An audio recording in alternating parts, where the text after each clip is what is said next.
शहरातील भवानी पेठेत लॉजवर सुरू असलेल्या वेश्या व्यवसायावर पोलिसांनी छापा टाकला। या कारवाईत 3 महिलांची सुटका करून एकावर गुन्हा दाखल करण्यात आला आहे। उपविभागीय पोलीस अधिकारी अजित पाटील यांच्या आदेशाने पोलीस निरीक्षक रणजित माने यांनी ही कारवाई केली आहे। प्रथमेश सुनील राठोड असे वय 22 राहणार भवानी पेठ करमाळा गुन्हा दाखल झालेल्या संशयित आरोपीचे नाव आहे।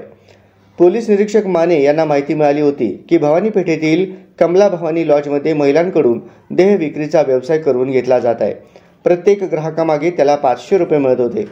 त्यानंतर पोलिसांच्या पथकाने शुक्रवारी सायंकाळी 6:30 वाजता संबंधित ठिकाणी बनावट ग्राहक पाठवून तपासणी केली, तेव्हा तेथील एका खोलीत देह विक्रीसाठी आणलेल्या 3 महिला सापडल्या। संशयित आरोपीवर गुन्हा दाखल झाला। पोलीस पथकामध्ये सहाय्यक पोलीस निरीक्षक पोपट टिळेकर, विश्वास शिनगारे, पोलीस उपनिरीक्षक दादासाहेब वाडगे, पोलीस हवालदार भाऊसाहेब शेळके, आप्पासाहेब लोहार, पोलीस शिपाई मिलिंद दहीहंडे, स्वप्नील शेरखाने, महिला पोलीस शीतल पवार यांचा समावेश होता।